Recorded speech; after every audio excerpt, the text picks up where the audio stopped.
What's up, everybody? Sean here with another live Live to Roll video. This week we're going to be talking about disability rights and advocacy and activism.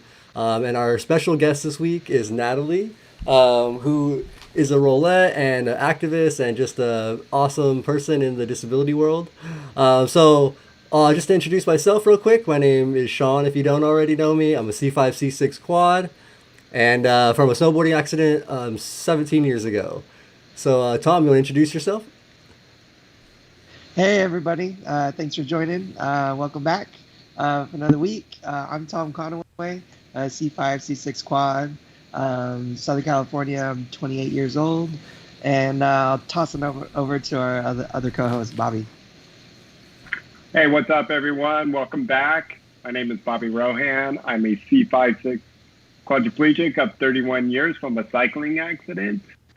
And enough about me. Let's get to our special guest today, Natalie. Tell us a little bit about yourselves and how you got started, when you were injured, and a little bit about the rollettes and what you're doing. Sure. Thanks for having me on, guys. So I'm Natalie Fung. I'm 28 years old. I was injured 7 years ago in a car accident. I am a C5 quadriplegic, and I was in a cab and I was hit by a drunk driver. And now I'm doing things with the Rollettes, which is a wheelchair dance team. And we work to empower women with disabilities to live boundlessly. And I'm very interested in disability activism. So I'm excited for this chat. Awesome. Yeah, thank you so much for joining us. It's kind of a funny story. Natalie, I met Natalie at a Rollettes event, I think a year ago, pre-COVID times. Pre-COVID, when we had parties. I know, when we can meet in a conference hall together, a group of 50 or more people. At any event, then my sister ran into Natalie at one of the Black Lives Matters protests that was happening here in LA. And I found out about the Peoples with Disabilities for Black Lives Matters movement that was kind of happening alongside. And I wanted to get in touch with Natalie because my sister was like, hey, I think I met another quad that you know. So it was just kind of crazy how it all played out. But world, in light of this crazy year and COVID and stuff, and the murder of George Floyd, that resulted in a large movement, the Black Lives Matters movement, in order to help bring to light a lot of the atrocities going on, a lot of the human rights that are being violated every day across America for minorities and people in general. And can you tell us a little bit about your role in those protests, the Black Lives Matter movement? What inspired you to get out there and get active? Yeah. So actually, I don't know if you guys watch Crip Camp on Netflix. Yeah. So that was just such a great documentary. So something that I learned from that documentary that I didn't know before was that during the Section 504 protests, which is when people with disabilities spent I believe it was 21 days. Was it 21 days or 28 days protesting inside of a federal office building so that they could get Section 504 of the National Rehabilitation Act passed, which basically says that any federal services need to be accessible for people with disabilities. And the person was whose office that they camped out in basically did not want that to pass. So they hosted this huge protest, stayed there. I don't know if you guys can imagine being a quadriplegic staying in an office building for 21 to 28 days, but I don't know. I don't think I can do that now. There's some complications, that's for sure. Yeah. And so one of the people that really helped out those protesters were the Black Panthers that are based in San Francisco. And so they brought them free hot meals every day, free of charge, because this happened in the 70s, which was right after the civil rights movement in the 60s. So they saw people with disabilities fighting for these rights that they want as well. And, people just fighting to be treated equally. And so they decided to help out people with disabilities. And so, now that this is happening again for African Americans going through basically another civil rights movement with the Black Lives Matter, I just felt like it was important for people with disabilities to show our solidarity back. That's really cool. That's incredible. Yeah, that is. And that's really, really awesome of you to see that inspiration and then follow through with it and organize. Yeah, like So how yes. large is the people with disabilities for Black Lives Matters? Like is it just like were you the organizer or are you organizer with other individuals? Yeah, And- so I organized it. I basically like just kind of brought it upon myself to do it because I really wanted to get out there and protest, but I never felt safe enough to do it due to COVID and being immunocompromised. So I thought, I should provide a way for people with disabilities who want to protest because I knew that there were so many people like me out there who wanted to protest. Yeah. So, I tried to make it as safe as possible, made it socially distanced, mask required, just like tried to provide that safety. And it was a good time. I think it worked out well, except I would have to say that it was hard to keep others outside of our group, from social distance, from keeping their distance from us, I would say. Yeah. Okay. People like to come Right. close. Yeah, well, I was gonna ask like how that worked because I know there's only so much room on the streets, right? And access is an issue, always for individuals and chairs. So you're probably like stuck to a certain path, whether it's a sidewalk or like certain area of the road. There's not much hopping in between. So how did that go? Like, did you guys all just kind of the quads or the wheelchair homies like group together? And like, how did you like try to maintain distance from the other protesters? So we actually met in front of City Hall. And so there was like a protest and kind of a discussion going on in front of City Hall. So I actually taped off an area for us. I brought like masking tape Cool. and like put tape on the floor and put like little X's where I had each person. Other people did not respect those boundaries as well as I thought that they would. But it was cool. We had our own little place, we had our own little discussion, and then there was, afterwards they were like, okay, let's march down the street. And I do have to say, all the quads got left behind, including me. So the parents, like, they went off with the rest of the group, and then, the quads started kind of slowing down, and we're like, wait, like we couldn't keep up. And so we were like, it's okay, like we'll just meet them back at the meeting spot. So it was hard for the quads to keep up for sure. That's so funny.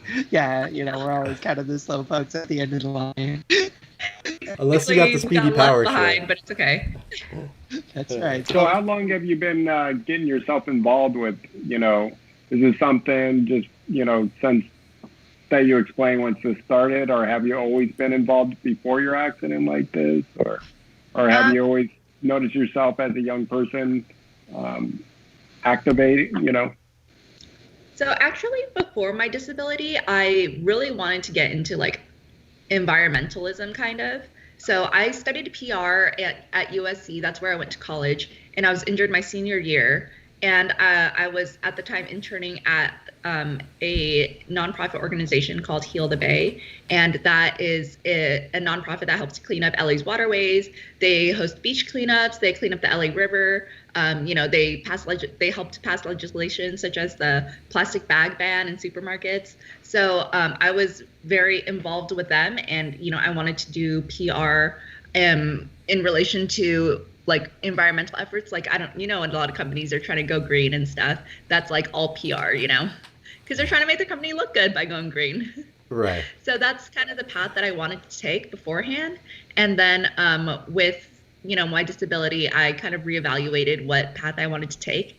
And, I realized that my ultimate goal was to help the disability community, because when I was first injured, the community helped me so much. And, I just hope that I could kind of repay the love that I was shown. Bobby was one of the first people I met when I was younger, when I was first injured. I don't know if you know Bobby or if you remember, but I met you at a Casa Colina support group. And I remember seeing him being a quad, doing all this stuff by himself. He even showed me how he transferred into his car.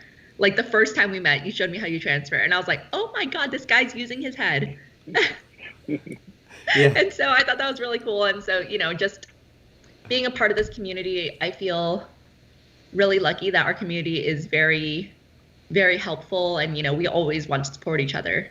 So I just hope that I can help the community as well.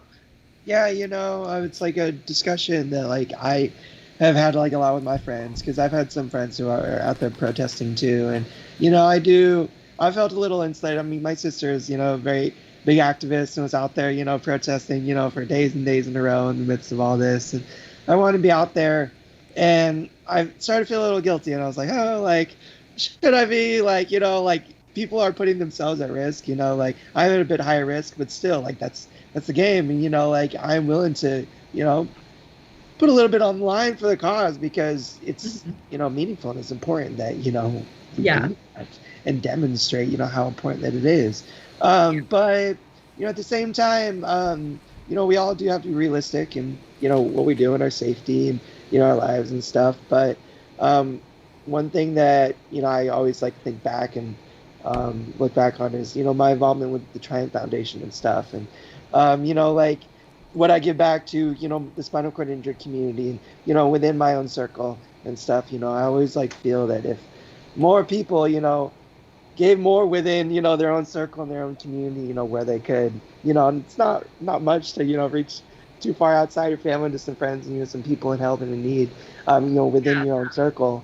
And if more people did that, like, oh goodness gracious, hopefully that would create a more positive effect. But there are lots of amazing ways to get involved within your own circle, and it's not always necessarily out on the front lines protesting on the streets and stuff, because not everyone can do that. But it's really amazing and cool that you did that and you took that step, because Like, I feel like obviously there's a lot of negatives about social media, but like out of social media it's also built like this community where we are able to find other people with disabilities. There are a lot of people out there who are disabled, who don't have disabled friends. And we're so lucky to be in Los Angeles, and, we have a big disabled community here that's very active and very outspoken, but in other places they don't have that. And so they have found the community through social media, and they found, a lot of people who can't get out there and protest, they voice their activism through social media. So I think that's great. So how many people turned out? I would say, I think it was about 10 people. Yeah. Not bad. Yeah, Not bad. it's hard for snowball people with effect, disabilities, right? Yeah, for sure. And And also, a lot of people with disabilities don't drive as well, so that's like an issue too. yeah. Also, like there was also very like unique constraining circumstances with the COVID situation.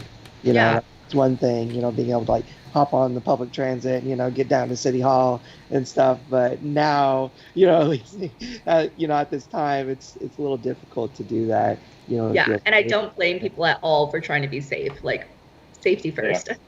Your health Yeah. So, first. obviously going out and protesting is a great way to get your voice out. Yeah. But what are other ways that you have also been getting your voice out? I know you said something about social media might not always be the best avenue. We kind of know where that goes when somebody is trying to do a good cause, but then it sounds like, I don't know, complain or whatever social media can tend to do out there. But other ways you learn to advocate for yourself or for other organizations that you feel?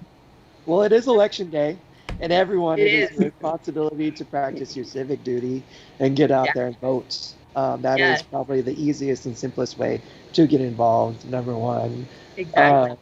Now, it's a little too late for the mail-in stuff. It is November 3rd. We're having this show on election day. But the polls are still open. So if anybody out there is, like hesitating to think about it, here's your push. Put on your mask, hand sanitize up, glove I up, know, this get is your out there time. and, drop your ballot in the box, because it's really, really important, I think now more than ever.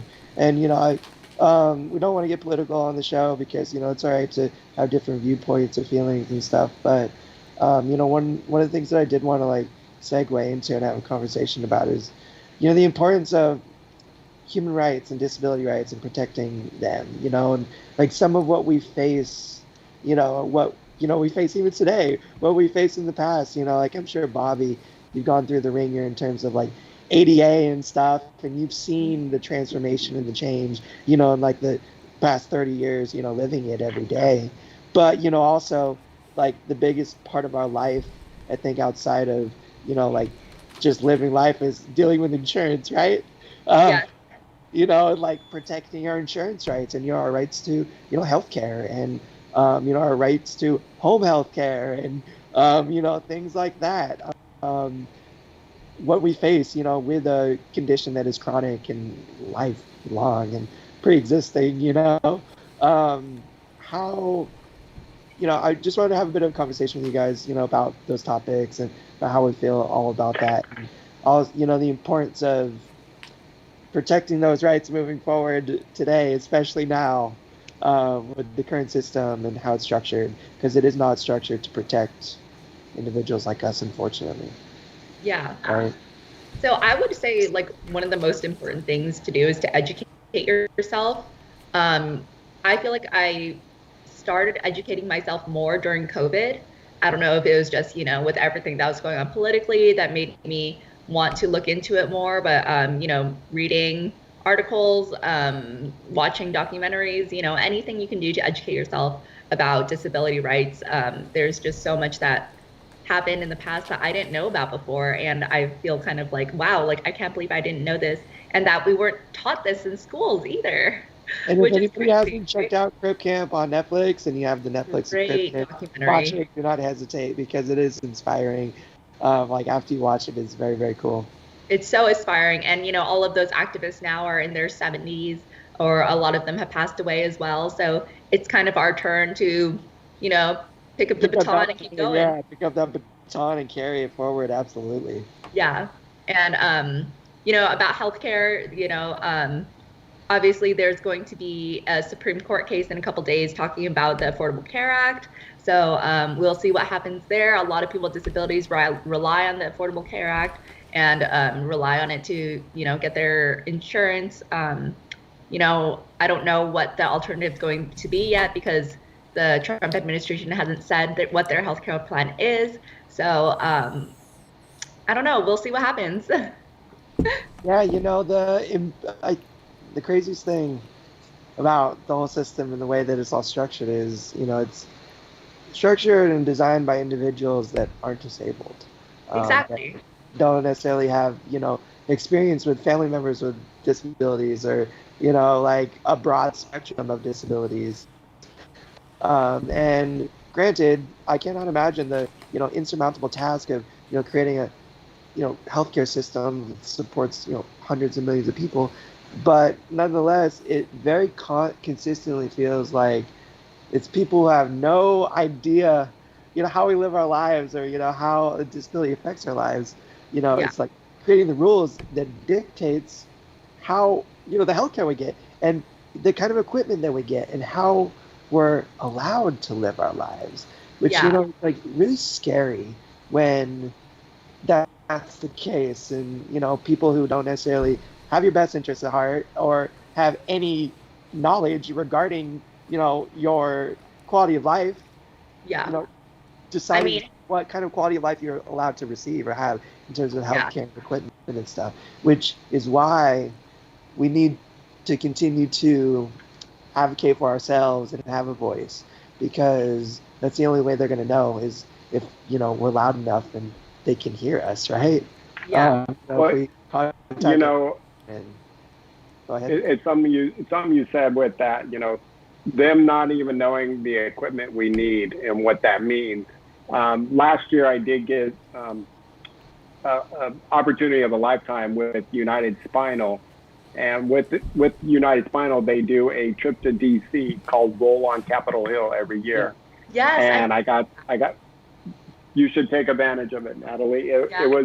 It was pretty awesome. I mean, I went there one for the experience. I'm not a someone for myself. I have never really been a big advocator out there and done those protests, and I've done maybe one with a good friend of ours owns stole ones, and kind of just felt like, oh, this is weird, silly, but you know, so I just haven't been. But the older I'm getting, obviously, the more I'm seeing, my rights and what I feel need to be heard. And I thought, well, this would be a good opportunity. thought like it's a great chance to see DC. But when I finally got there and I learned about some of these initiatives and going there and talking to my representative from my state, California, and them just looking at me like, what do you mean? You just can't get your chair from your insurance? No, I can get a chair, but it's going to look like the one behind me, with nothing on there. And it's going to be 50 pounds. And they're Exactly. like, what? But no, they provide a chair. And I'm like, they provide a chair, but they're not providing a chair that will work. You might as well just put me in the corner, like a chair it's a folding chair that has no wheels. You might as well just provide that. And they were like, wow, I did not know. And not only that we were fighting for our rights of that, but we're fighting for our rights of the future. One thing when I got there, they were telling me, yeah, we're going to be talking about autonomous cars. And I'm like, for what? Well, right now they're putting designs together to manufacture these through companies like Ford and Chevy. And what we're trying to do is get them to start building it ADA compliant right away. Not where we have to fight for this when they come out and go, where's our car that we don't have, 30 years of driving quadriplegic style, it's starting to get a little bit tiring on the shoulder. So, let somebody else do the driving. And I'm like, yeah, now I need to fight for this and have them built now for us instead of waiting till they come out and 30 years of fighting for it and everybody else has it except the disabled. I think right now disability is really an afterthought when it comes to legislation, and it shouldn't be considering how many people in the U.S. have a disability. And, to like kind of add on to that as well, like healthcare is a business. It's a very lucrative business in the U.S. right now. And so that's why they want to keep their privatized healthcare insurance. And unfortunately, it comes down to capitalism, and it's a business, and they're trying to make money, and that's not the best when it comes to people like us who need certain things paid for, and they don't want to provide it to us. So yeah, that's actually the point I was going to bring up was the health insurance. It's a business, and they really, they want to nickel and dime you, so you have to fight and you have to know your rights, get everything you can and have coming to you. And it's a little bit of a fight, a little bit of work, like just to even get your chair through insurance that's light enough and easy enough to push, like Bobby said. It's just but yeah, that's a big thing. It's a business for them, so that's the problem. Well, and even just talking about the new wheels that Natalie just got, the Yamaha power assist wheels. Finally, after how long those types of wheels have been out, they're finally somewhat getting paid by insurance, but not all the time. You have to have justification up the yin yang that it's going to make you more independent. It's going to save your shoulders. Or if you do have shoulder problems, there's so much fight that goes along with it. You get denied twice and go to court to, get like a device that's supposed to, assist you pushing. That's crazy. Like that process, like, is it necessary? Or even, exists in the first place. But, that's like, I think what the game is rigged from the start. The insurance lobbyists are the ones that are creating the laws, surrounding like Medicare and Medi-Cal and stuff. And like, not just at the state level, but at the federal level as well. And, it's like the business is creating the laws to govern the business. And it just doesn't ever work out in favor of, the ones, who are costing that business money, which unfortunately are us, right? So, that's something that we talked about before on the show. We're always, quad talk, right? Things that affect our lives, all of our lives, and, universally. And one of the things is, we all must continue to advocate for ourselves and advocate for, like a certain quality of life that, is our human rights. Meaning that, everyone has right to get up in their chair, be comfortable, be showered, be clean, have their stuff taken care of, and, be able to get out of the house and, like go out about their day and live their life. And one of the things that was so scary and so wild to me when I first moved out from Northern California to SoCal, and, I declared my independence to the state and was getting enrolled in all the, social systems that were put in place to help me. And I found out that, because of my disability, I wasn't disabled enough to be considered like to get like daily home health care. So I wasn't qualified for daily home health visits, which As a I quadriplegic. as a quadriplegic. And they said, because I told them that I was going to school, and I was like, well, how disabled do I need to be to like qualify? They're like, well, your disability is okay, but you said that you go out during the day and stuff. They're like, really, you're only supposed to have like a doctor who prescribes you like activities or time like outside, like with a caregiver and stuff. And I'm like, oh my god, like this is crazy, and that's scary. Like, That in makes order me for me to so like mad live right now. independently and like apply for Social Security and in-home supportive services, I have to be very literally homebound and only like prescribed outside time. It was scary, and it trips me up, and I was like, whoa, like what is that? So I was able to advocate for myself and like fight the system, right? And I mean, my mom had to stay with me, I think, for the first like 3.5 months of me moving out. Like it was like almost my first semester of college as my caregiver, because I wasn't able to get care home health from my insurance. It took like 4 months of denying, appealing, fighting, and on the phone every day. We ran out of minutes on our cell phone plan every month on the phone with lawyers and with insurance, doing that. But it it was my right to go to school and to live independently and to have my essential care taken care of. I'm not talking like extra care. I was have an hour and a half of care in the morning to get me started on my day, and that's I wasn't willing to settle for less, and no one should be. Now it sucks because we're in a tough position where we're already against it, and we have to work harder for everything, and we're more tired and fatigued faster and stuff, and yet we still have to spend more time advocating for ourselves and fighting for our rights.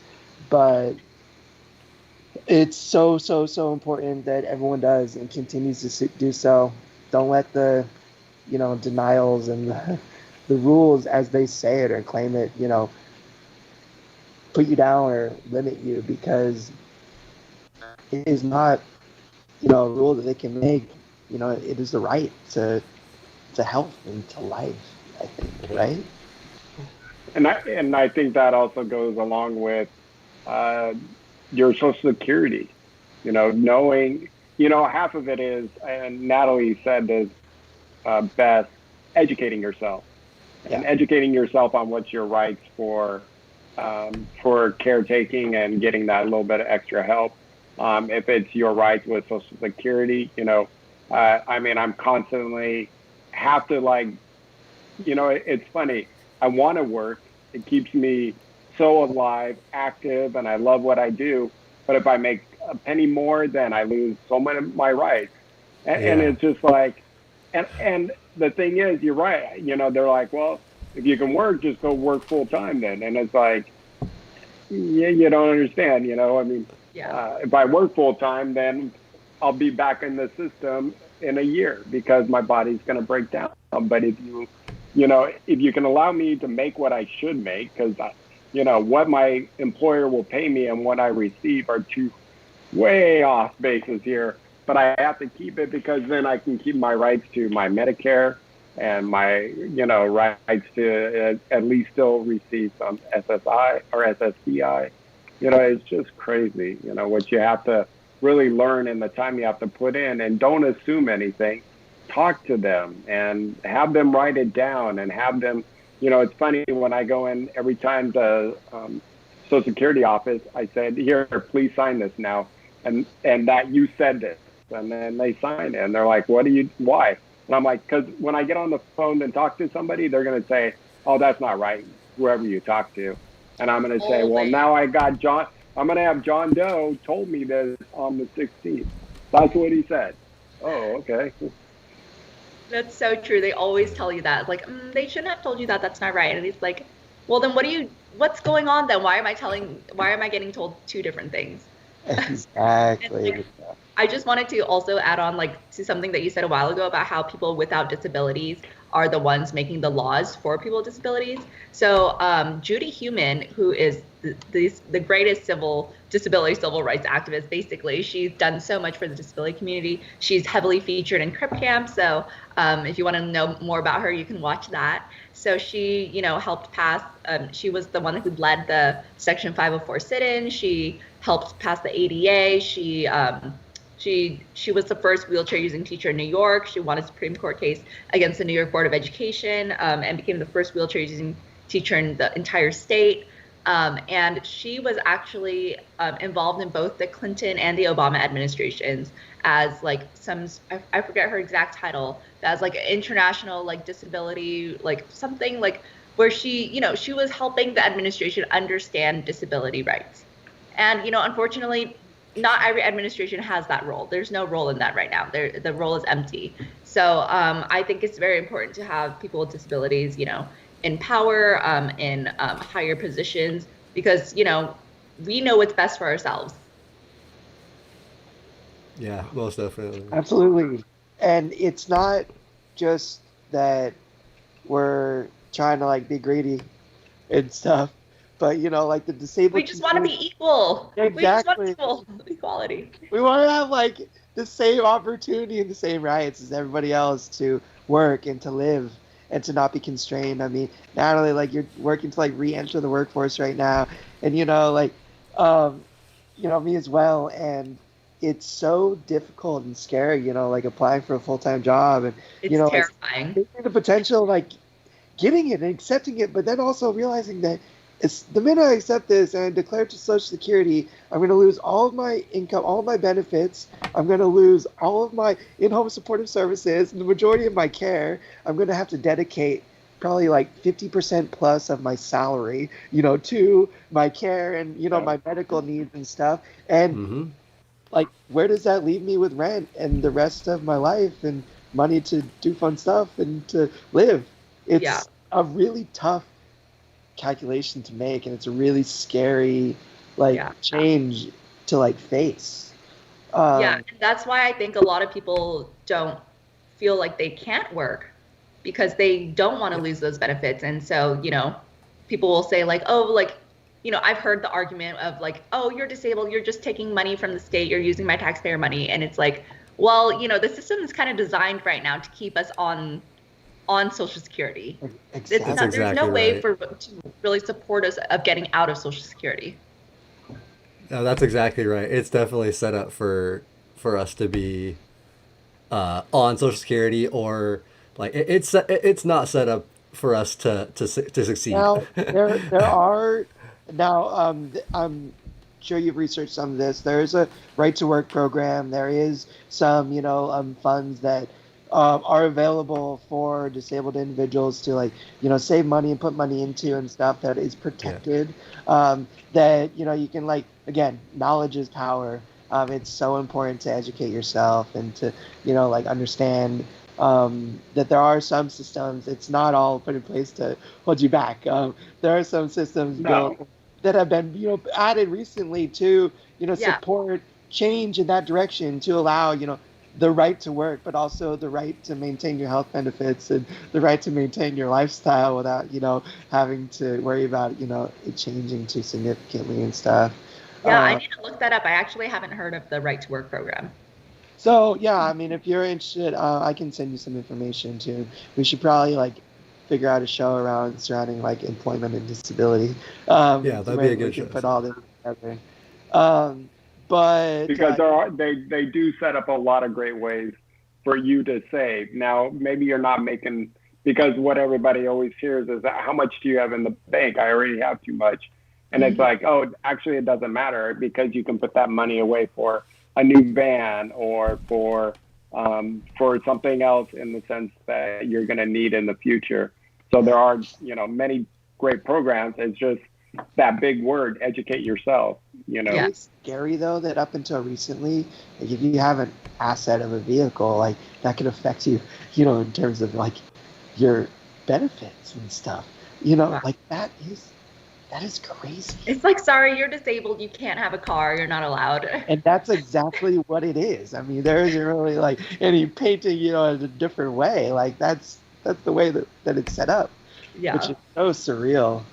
Yeah. Uh, but And we uh, were all injured, so we were all able-bodied at one point, right? So it's like going from being completely ignorant to this to like now being thrown into it and realizing how unfair the system is just like mind-blowing. I was injured when I was 4 years old, so I Oh grew up with wow, okay. disability most of my life. And my first superhero activist, and the reason, like I am the way I am, the way my sister is, in terms of like fighting, advocating for ourselves, is because my super mama, shout out Alice Conway, it's her birthday tomorrow. Oh, Um, nice. Happy but birthday. she was fighting the Sonoma County Unified School District day one. I went right out of the hospital into kindergarten, and they didn't want me in the public school like system at all. They wanted me in like the special ed program. They wanted me, Ah, regular class. They didn't want to provide any of the adaptive equipment, the desks or anything. They didn't want to even like have a nurse on staff. They had one nurse for 5 elementary schools in the that is district. crazy. And my mom said, this is not only crazy, but it's illegal. They're Yeah. like, you're not gonna like hinder, my child socially, by putting him in an environment, with, kids that are not on his level socially, put him in a classroom environment that, is like not, he should be in a regular classroom environment with his peers doing what he's supposed to be doing.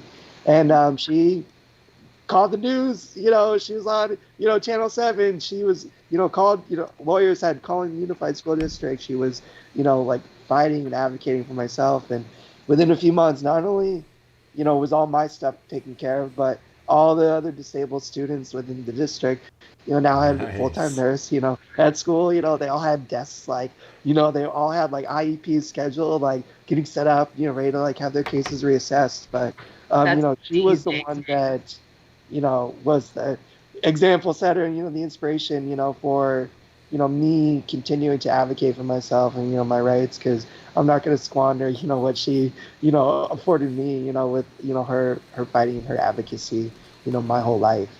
That is so So, cool. In a lot of That's ways really too, cool. Tom, you got introduced early because of you. I mean, that is so common out there, is hearing about parents and what the start is at such a young age, and the fight that they have to do, one, to get medical attention for their kids, and then two is the schools. And really, as a kid, I mean, you probably felt like, please don't make a big deal out of this. Please don't make a big deal, because you're get embarrassed, but your parents already know that it's not up here, it's down there. It's the legs, it's not the head, and he's going to be fine no matter what environment he's in. He's not slow. He's in a wheelchair. That my doesn't make mom, and the reason why she's so incredible is she's a psychiatric technician. She works with adults with mental disabilities, and her whole life is disabilities of different variety. And what she is so, like adamant about is everyone, just what Natalie said earlier, is, us having an opportunity, the same opportunities as everybody else, the same rights and access as everybody else. Like if every other kid, like has the same access to, a desk that they can sit comfortably at, like an environment where they can, be excused in the nurse's office to be catheterized, and, to like have these like simple essentials taken care of. Like it is what makes us equal, and what makes us, the same, and what affords us the same opportunities as everybody else. Yeah. And, it's the only reason people look at disabled people differently is because we are put in this different category, and whereas we shouldn't be. It's just equality across the board for everybody. It doesn't matter if you are sitting down, standing up, a different color, like tall, short, thin, fat. It's all good, and it should all be the same. Speaking of catheters, I would. So, do you guys get like allowed like a certain number of catheters a month, right? Yes. Do you ever run out and like freak out? Because that happens to me, and they don't want to give me more catheters. Isn't that So crazy? I so That from I have an excess supply. Like I get too many. I don't know what size you got, which like brand you that's got. amazing. But let me know, because well, first of all, like we should be Yeah, able to use some excess, like Yeah. from the Triumph like people. Like we know so many people with too many catheters that are usually trying to get rid of them. Um, Really? and, Because I know, like, I don't know, like, I know people who struggle to, like, like, I sometimes try to conserve catheters. And, like, I have a friend who pays out of pocket every month to get more catheters. And so she's basically paying to pee. And it's like, isn't yeah, that's peeing a human right? Shouldn't we all be able to pee whenever we want to pee? well, none of like still to this day for quadriplegic across the board. I don't think like almost all bowel care supplies and stuff in that regard is not covered by insurance. I mean, nope. I know all of that stuff I pay out of pocket too, Same. I do. Yeah. which is crazy. And Yeah. so even so, I don't have I don't cath. I have a suprapubic catheter, but even Okay. that my doctors haven't been able to get for a while. I've actually had to order my own cases of and buy, and they're like $10 a catheter because they're bigger, thick catheters. Like that you use for a few weeks. And I know a ton of other people, like you were saying, Natalie. I've met so many people that struggle monthly to get enough and have to do different things and pay out of pocket. But Triumph Foundation and other foundations, there are around. Like Triumph does have access. All of our people that do have extras will donate them to the people that need them. And so, just helping the community. We're all trying to support each other. But that is And a major problem. it sounds like And Natalie is about to do some advocating for herself and following her health plan. And I mean, the reality of it is like you got to make an appointment with your doctor. Your doctor has to write a request to the insurance for more supplies every month instead of so many catheters, 30, it's got to be 60 or 80 or whatever it is. Yep. And then that has to be submitted to the insurance. And then the insurance has to take, like 2 to 4 weeks to, like approve or deny it. Now they're gonna say you're already getting some, so we think you're covered. They're probably gonna deny you. So it's a 6 to 8 week process to appeal. If you get denied again, then you like have the opportunity to take them to court to prove that you need an extra 30 catheters a month to not feel like you have to like conserve them, and like put your bladder at risk of infection, like For the people listening that don't have disabilities right now, they're probably like, what the heck? but that's a reality of like what Yeah. like she is and like what you are gonna like probably have to do like over the next like few months in order to like hopefully Exactly. get an excess of catheters, and like you have a voice for yourself and you have like the strength and the ability to advocate. What makes me really sad and what scares me and what I have a hard time with is I know that there are people out there that don't have the strength and like don't have but that. then it's also, but then with a lot of insurances, then it comes down to you: do you get UTI? And then knowing if you can have two documented UTIs with a certain amount in the culture, which is I'm drawing a blank on the number, but depending on if it's a bad enough UTI where the number is real high, then if you have two of those documented, that's how you can receive more catheters per month. So it's like, So, sorry, your UTI was not bad enough, so you can still get more UTIs. It's fine. Yeah.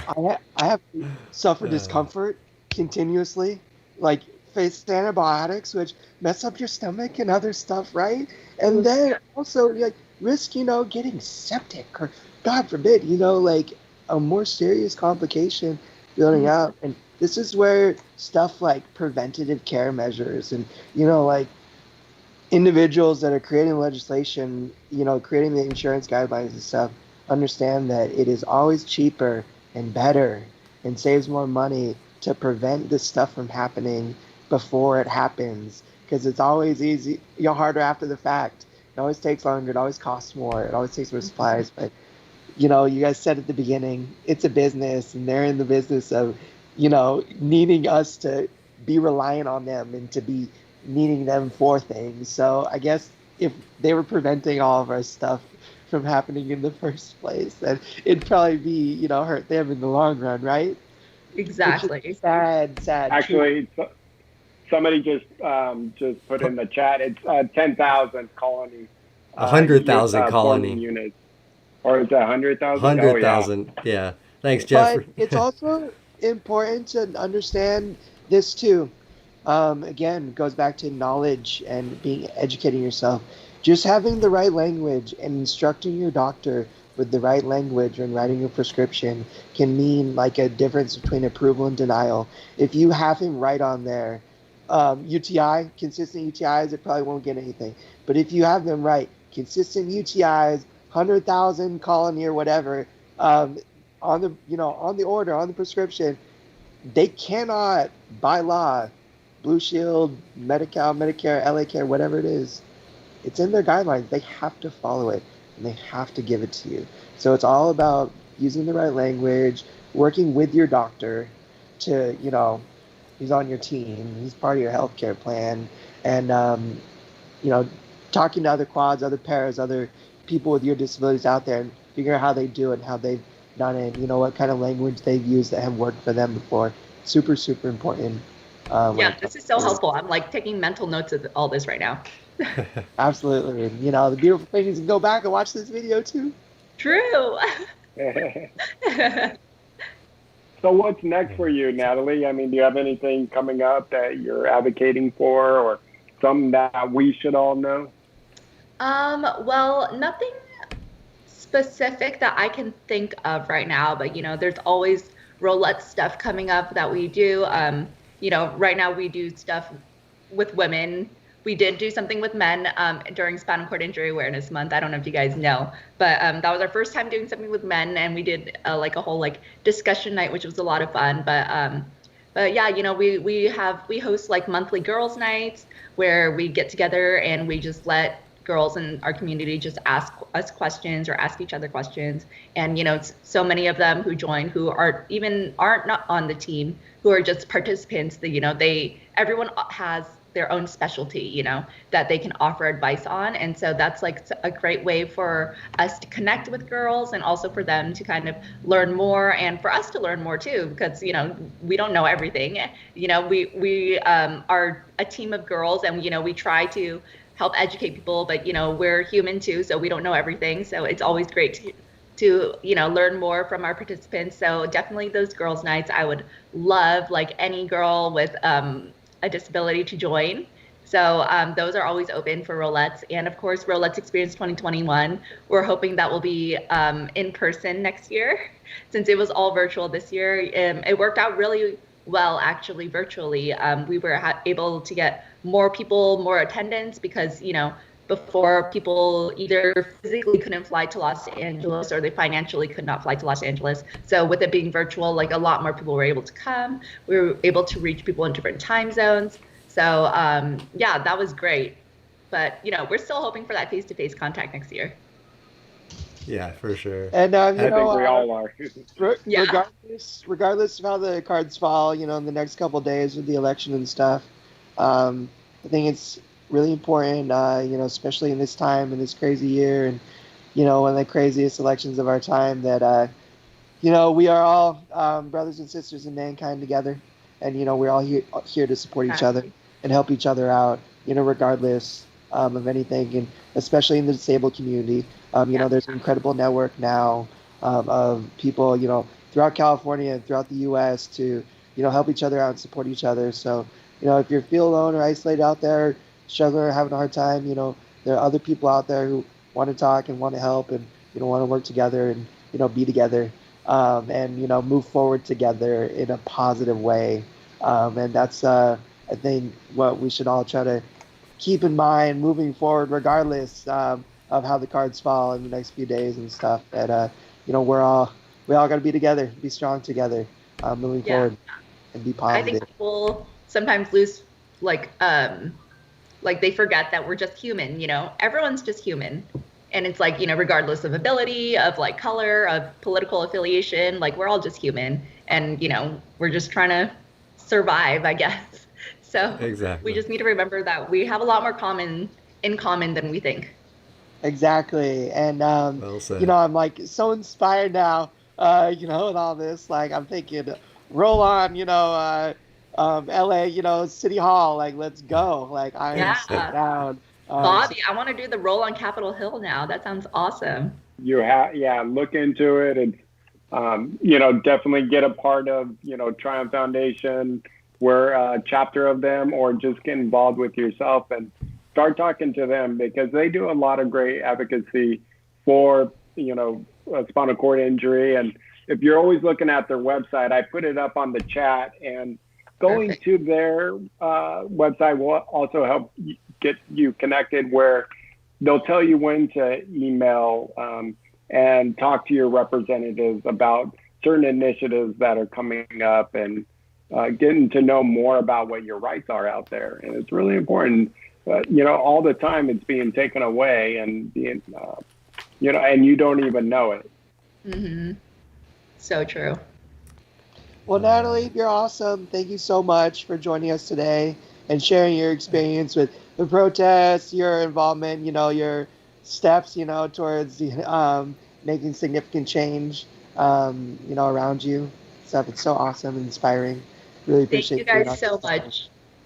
And I want to also Great just shout having out to the importance of community, like you were talking about, being involved in the community, and then also, the Rolette's link and everything is in the description below if anybody wants to check out their stuff and that monthly women's night. And then also, like I say every week, and we've said every week for a while, the Triumph Foundation has support groups every week as well. That's virtual. You can join from anywhere you want in the country, or probably even in the world. Just get in contact with us, and we can get you the links, because it is really helpful to be part of the community and be able to talk to others. If you have any issues or anything you're dealing with. So.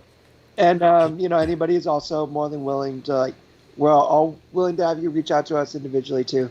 If don't want to dive into a support group or something, but you still want to reach out to someone, have questions, seeking information, resources, whatever it is, we're all, I think, more than willing to accept and happy to help. So don't hesitate to reach out. Shout out to Bobby, you're the man, co-host extraordinaire, and main fan, Sean Fluke. Hey guys, and live to roll. Also, don't forget. Also, don't forget. I see a few people on there that haven't hit that like button, so that helps out Sean and the great work that he does here. Putting together these videos and getting these topics each and every week, and reaching out to great people like Natalie to come on. And thank you so much for your time as well. So if you guys have any suggestions or ideas that you want to see us do, let us know in the chat, and or email us, get a hold of Sean, and he'll definitely put it together. He's always looking for some great ideas. Right on. Thanks, Bobby. And also, get out there and vote. Today is election day. You guys got a few more hours till the polls close. Yes, vote. Everyone vote. So, yeah. Alrighty. All right, guys. If you don't vote, you don't get a say. That's very true. All right, everybody. Well, thanks for watching. And like we were saying, if you didn't like it, subscribe, all that good stuff. Tune back next week. We'll see you next time. Everybody live to roll.